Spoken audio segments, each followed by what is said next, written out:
As a culture, our relationship to truth is a funny thing. In politics, we seek it when it serves our purposes, and we sometimes neglect it when it might not.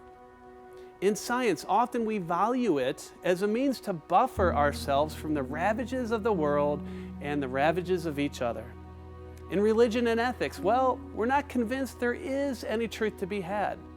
In philosophy, we debate the nature of truth.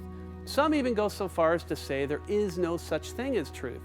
Often, truth and knowledge is valued if it's thought to provide some non-cognitive benefit. And so, for many, we find it hard to see how truth could be connected in any way to the good life.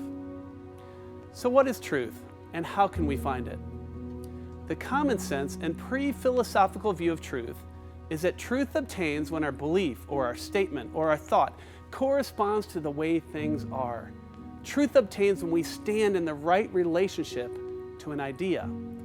On this ancient and commonsensical way of looking at things, truth is something we discover. We don't manufacture truth. Rather, there's a ready-made world, and we stand in right relationship to that world when our mind conforms to reality. But there's another aspect to truth. Jesus famously and provocatively says, "I am the way, the truth, and the life." Surely Jesus doesn't mean that he, that is a person, is an abstract idea or doctrine. What Jesus proclaims is that truth itself, or better, himself, has come. There's another way of knowing in addition to propositional knowing that, and this other way is in fact more ultimate. Truth is not only propositional, it's personal. And we can know about God, that's the propositional knowledge, but importantly, we can know God, that's the personal knowledge. Part of the good news offered in Christianity is that at rock bottom, reality is relational. Because of Jesus, we can now stand in a right relationship to God. So how can this twofold nature of truth, as propositional and personal, contribute to a life well lived? Let me just give you 3 thoughts. First, it awakens within us a sense of wonder. We can look with anticipation for connections between the things we study and the God who created it all.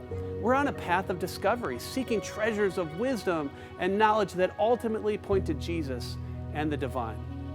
Second, it encourages in us what I would call epistemic humility. There's truth to be found, but we could be wrong. We're fallible knowers, right? And so we argue for our beliefs, but we remain open to the possibility that our beliefs are false or that they're in need of adjustment. Finally, and third, it encourages us not only to know the truth, but to live it.